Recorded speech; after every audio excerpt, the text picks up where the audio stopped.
গাজা ইস্যুতে হঠাৎই তুরস্ক ও কাতারের ভয়ে দিশেহারা নেতানিয়াহু।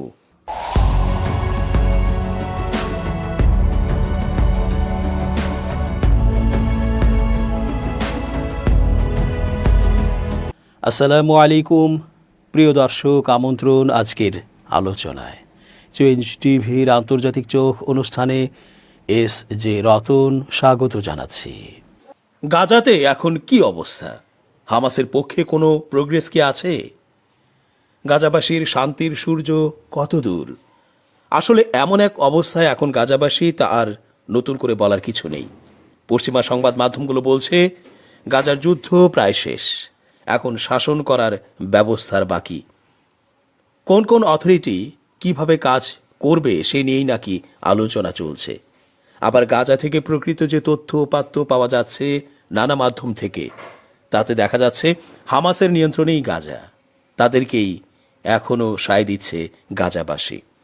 গাজাবাসীর দুঃখ দুর্দশা ও তাদের সমস্যার সমাধান হামাস ছাড়া অন্য কেউ ঠিকমতো বুঝতে পারছে না, বুঝতেও চাচ্ছে না। তবে এটাও ঠিক যে হামাস কতটা নিয়ন্ত্রণে রেখে আর কি বা করতে পারছে। গাজা নিয়ে ট্রাম্পের নানা আলোচনা ও পরিকল্পনা ঘুরছে সংবাদ মাধ্যমগুলোতে। কার ভূমি কে পরিকল্পনা করে আর কেই বা মাতব্বরি করার চেষ্টা করছে, তাই যেন এক অন্যরকম খেলা। এরই মধ্যে গাজা ইস্যুতে ট্রাম্পের পরিকল্পনার মধ্যে থাকা তুরস্ক ও কাতারের সম্পৃক্ততা চাইলেও হঠাৎই এই দুই দেশের সম্পৃক্ততায় দিশেহারা অবস্থা নেতানিয়াহুর। যুক্তরাষ্ট্র ঘোষিত যুদ্ধ পরবর্তী গাজার তদারকি কাঠামোয় কাতার ও তুরস্ককে ভূমিকা দেওয়ার কয়েকদিনের মধ্যেই ইসরায়েলি প্রধানমন্ত্রী বেনিয়ামিন নেতানিয়াহু বলেছেন, গাজায় কোনো কাতারি বা তুর্কি সেনা মোতায়েন হবে না। এ বিষয়ে ইসরায়েল ও যুক্তরাষ্ট্রের মধ্যে একটি নির্দিষ্ট মতবিরোধ রয়েছে বলেও স্বীকার করেছেন নেতানিয়াহু। গেল সোমবার নেসেটে দেয়া ভাষণে নেতানিয়াহু বলেন, ইসরায়েলের প্রতি শত্রুভাবাপন্ন এই দুই দেশ মার্কিন প্রেসিডেন্ট ডোনাল্ড ট্রাম্পের প্রশাসন যে বিভিন্ন সংস্থা ও কমিটি গঠন করছে, যেগুলো যুদ্ধ পরবর্তী গাজা পরিচালনার দায়িত্বে থাকবে, সেগুলোতে কোনো কর্তৃত্ব বা কোনো প্রভাব রাখবে না। বাস্তবে যুক্তরাষ্ট্রের সিদ্ধান্ত অনুযায়ী গাজা এক্সিকিউটিভ বোর্ড নামে যে কমিটি গঠন করা হচ্ছে, তাতে কাতার ও তুরস্কের জ্যেষ্ঠ প্রতিনিধিরা অন্তর্ভুক্ত থাকবেন এবং এর মাধ্যমে তারা গাজার তদারকিতে অংশ নেবেন। যুক্তরাষ্ট্রের এই ঘোষণা আসার আগে পর্যন্ত নেতানিয়াহুর দপ্তর বারবার জোর দিয়ে বলেছিল যে যুদ্ধের পর ইসরায়েল গাজায় তুরস্ক বা কাতারকে কোনো ধরনের অবস্থান নিতে দেবে না। তবে যুক্তরাষ্ট্র যখন জানায় যে দেশ দুটি একটি ভূমিকা পাবে, তখন নেতানিয়াহু তার অবস্থান বদলে তুরস্ক ও কাতারের সামরিক উপস্থিতির বিরোধিতার দিকটি জোরালোভাবে তুলে ধরেন। নেসেটের মঞ্চ থেকে তিনি বলেন, গাজা উপত্যকায় কোনো তুর্কি সেনা বা কাতারি সেনা থাকবে না। যদিও তুরস্ক গাজার নিরাপত্তা তদারকিতে প্রস্তাবিত বহুজাতিক বাহিনীতে যোগ দেওয়ার আগ্রহ প্রকাশ করেছে, কাতারের ক্ষেত্রে এমন কোনো উদ্যোগ আলোচনাতেই আসেনি। বিষয়টি সম্পর্কে অবগত সূত্রগুলো টাইমস অব ইসরায়েলকে জানিয়েছে, কাতারের সামরিক সক্ষমতা এখন দায়িত্ব পালনের জন্য উপযুক্ত নয়। ক্রেমলিন সোমবার জানিয়েছে, যুদ্ধ পরবর্তী গাজায় শাসন ব্যবস্থা ও পুনর্গঠন তদারকির জন্য যুক্তরাষ্ট্রের প্রেসিডেন্ট ডোনাল্ড ট্রাম্পের প্রস্তাবিত বোর্ড অব পিসে যোগ দেওয়ার আমন্ত্রণ পেয়েছেন রাশিয়ার প্রেসিডেন্ট ভ্লাদিমির পুতিন। ক্রেমলিনের মুখপাত্র দিমিত্রি পেসকভ সাংবাদিকদের বলেন, প্রেসিডেন্ট পুতিনও এই বোর্ড অব পিসে যোগ দেওয়ার আমন্ত্রণ পেয়েছেন। তিনি যোগ করেন, ওয়াশিংটনের সঙ্গে এই প্রস্তাবের সব দিক ও সূক্ষ্মতা স্পষ্ট করার চেষ্টা করছে মস্কো। মার্কিন প্রেসিডেন্ট ডোনাল্ড ট্রাম্পের প্রশাসন যুদ্ধ পরবর্তী গাজায় শাসন ব্যবস্থা ও পুনর্গঠন তদারকির লক্ষ্যে গঠিত তথাকথিত বোর্ড অব পিস এবং সংশ্লিষ্ট কাঠামোতে যোগ দেওয়ার জন্য বিশ্বের বিভিন্ন প্রান্তের ব্যক্তিদের সঙ্গে যোগাযোগ করেছে। হোয়াইট হাউস জানিয়েছে, একটি প্রধান বোর্ড থাকবে যার সভাপতি হবেন ট্রাম্প নিজে। একটি ফিলিস্তিনি টেকনোক্র্যাটদের কমিটি থাকবে যারা যুদ্ধবিধ্বস্ত ভূখণ্ডটি শাসন করবে এবং একটি দ্বিতীয় এক্সিকিউটিভ বোর্ড থাকবে যার ভূমিকা মূলত পরামর্শমূলক বলে মনে হচ্ছে।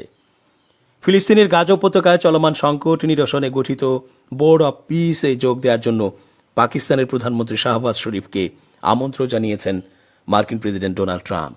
রোববার 18 জানুয়ারি পাকিস্তানের পররাষ্ট্র মন্ত্রণালয়ের এক বিবৃতিতে এই আমন্ত্রণের বিষয়টি নিশ্চিত করা হয়। রয়টার্সের এক প্রতিবেদনে বলা হয়েছে, মধ্যপ্রাচ্যে দীর্ঘস্থায়ী শান্তি ও স্থিতিশীলতা ফিরিয়ে আনতে আন্তর্জাতিক এই উদ্যোগে পাকিস্তানের সক্রিয় অংশগ্রহণ চেয়েছে যুক্তরাষ্ট্র। পররাষ্ট্র মন্ত্রণালয়ের মুখপাত্র এক বিবৃতিতে জানিয়েছেন, পাকিস্তান শুরু থেকেই গাজায় শান্তি ও নিরাপত্তা বজায় রাখার পক্ষে বিশ্বব্যাপী চলমান কূটনৈতিক প্রচেষ্টার সঙ্গে যুক্ত রয়েছে।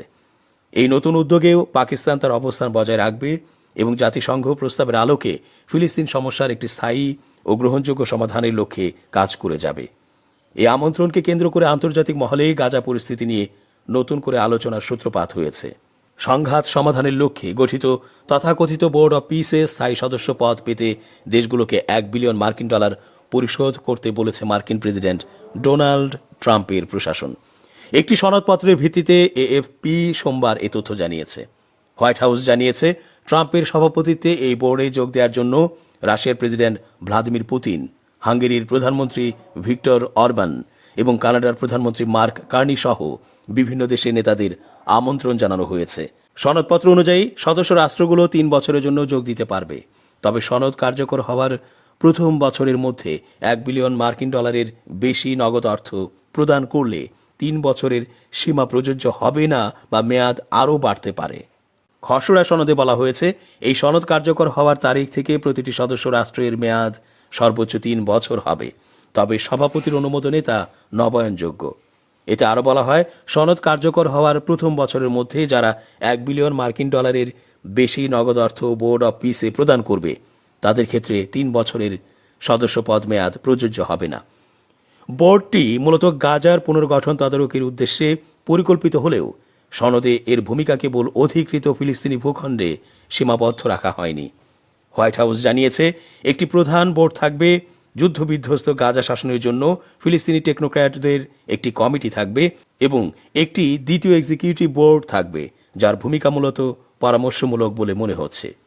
সনদে বলা হয়েছে, বোর্ড অব পিস একটি আন্তর্জাতিক সংস্থা, যার লক্ষ্য সংঘাতে ক্ষতিগ্রস্ত বা সংঘাতের হুমকিতে থাকা এলাকায় স্থিতিশীলতা নিশ্চিত করা, নির্ভরযোগ্য ও আইনসম্মত শাসন ব্যবস্থা পুনঃপ্রতিষ্ঠা করা এবং স্থায়ী শান্তি নিশ্চিত করা।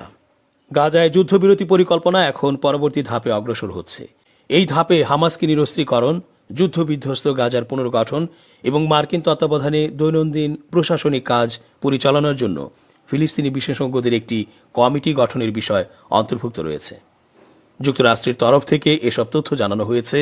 বার্তা সংস্থা এবি বলছে, প্রেসিডেন্ট ডোনাল্ড ট্রাম্পের বিশেষ দূত স্টিভ উইটকফ এক্সে দেয়া এক পোস্টে বলেন, ট্রাম্পের মধ্যস্থতায় সম্পাদিত যুদ্ধবিরতি চুক্তিটি এখন দ্বিতীয় ধাপে প্রবেশ করেছে। ইসরায়েল ও হামাসের মধ্যে 2 বছরের সংঘাতের পর এই ধাপে গাজায় একটি টেকনোক্র্যাটিক সরকার প্রতিষ্ঠার বিষয়টিও রয়েছে। তবে নতুন অন্তর্বর্তী ফিলিস্তিনি শাসনে কারা দায়িত্ব পালন করবে সে বিষয়ে উইটকফ কোনো বিস্তারিত তথ্য দেননি। ট্রাম্পের হোয়াইট হাউসও এই বিষয়ে তাৎক্ষণিকভাবে বাড়তি কোনো ব্যাখ্যা দেয়নি। যুদ্ধবিরতি চুক্তির মধ্যস্থতাকারী দেশ মিশর, তুরস্ক ও কাতার কমিটি গঠনের উদ্যোগকে স্বাগত জানিয়েছে। তারা জানিয়েছে যে এর নেতৃত্ব দেবেন আলী শাআত। তিনি ফিলিস্তিনি কর্তৃপক্ষের সাবেক উপমন্ত্রী। যৌথ বিবৃতিতে তারা বলেন, গাজার মানবিক পরিস্থিতির উন্নয়নে এটি একটি গুরুত্বপূর্ণ অগ্রগতি। গাজায় জন্ম নেয়া আলী শাআত আন্তর্জাতিকভাবে স্বীকৃত ফিলিস্তিনি কর্তৃপক্ষের পরিবহন উপমন্ত্রী হিসেবে দায়িত্ব পালন করছিলেন। পেশায় প্রকৌশলী শাআত অর্থনৈতিক উন্নয়ন ও পুনর্গঠনের বিশেষজ্ঞ বলে ফিলিস্তিন ইকোনমিক পলিসি রিসার্চ ইনস্টিটিউটের ওয়েবসাইটে উল্লেখ রয়েছে। উইটকফ জানান, চুক্তির শর্ত অনুযায়ী হামাসের কাছে থাকা সর্বশেষ নিহত জিম্মির মরদেহ দ্রুত ফেরত দেওয়ার প্রত্যাশা করছে যুক্তরাষ্ট্র। বুধবারের এই ঘোষণা গুরুত্বপূর্ণ অগ্রগতি নির্দেশ করলেও গাজায় নতুন সরকার গঠন ও যুদ্ধবিরতি বাস্তবায়নের পথে বড় ধরনের চ্যালেঞ্জ রয়ে গেছে। এর মধ্যে রয়েছে চুক্তি তদারকিতে আন্তর্জাতিক নিরাপত্তা বাহিনী মোতায়েন এবং হামাসকে নিরস্ত্রীকরণের কঠিন প্রক্রিয়া। টেকনোক্রেটিক কমিটিতে নিয়োগগুলো গাজায় হামাসের 18 বছরের শাসনের অবসান ঘটানোর বৃহত্তর পরিকল্পনার অংশ। এই কমিটির সদস্যরা দৈনন্দিন প্রশাসনিক কাজ পরিচালনা করবেন, যা ট্রাম্পের নেতৃত্বাধীন প্রস্তাবিত বোর্ড অব পিসের তত্ত্বাবধানে থাকবে। তবে এর সদস্যদের নাম ঘোষণা করা হয়নি। ট্রাম্পের 20 দফা পরিকল্পনার আওতায় অক্টোবর মাসে কার্যকর হওয়া যুদ্ধবিরতি অধিকাংশ লড়াই থামিয়ে দেবে। 3 ধাপের চুক্তির প্রথম ধাপে হামাস তাদের হাতে থাকা প্রায় সব জিম্মিকে মুক্তি দেয়। বিনিময়ে ইসরায়েলে বন্দী শত শত ফিলিস্তিনিকে মুক্তি দেওয়া হয়। উইটকফের ভাষ্যমতে দ্বিতীয় ধাপে গঠিত হতে যাওয়া টেকনোক্রেটিক কমিটির দায়িত্ব হবে গাজার 2 কোটির বেশি মানুষের জন্য জনসেবা নিশ্চিত করা। তবে কমিটির কার্যক্রম, অর্থায়ন এবং পরিচালন পদ্ধতি নিয়ে এখনও অনেক প্রশ্ন রয়ে গেছে। জাতিসংঘের হিসাব অনুযায়ী গাজার পুনর্গঠনে $50 বিলিয়ন বেশি অর্থ প্রয়োজন হবে। এই প্রক্রিয়া সম্পন্ন হতে বহু বছর লাগতে পারে, অথচ এ পর্যন্ত খুব অল্প অর্থের প্রতিশ্রুতি পাওয়া গেছে। এছাড়া প্রায় 2 দশকের হামাস শাসন এবং ইসরায়েলের সঙ্গে ধারাবাহিক সংঘাতের পর গাজার মৌলিক সেবা ব্যবস্থার দায়িত্ব গ্রহণ করাও তাৎক্ষণিক ও বড় চ্যালেঞ্জ হয়ে দাঁড়াবে। দর্শক, আজ এ পর্যন্তই। ধন্যবাদ। changeTV.press, এক ফোঁটা হলুদ নেই।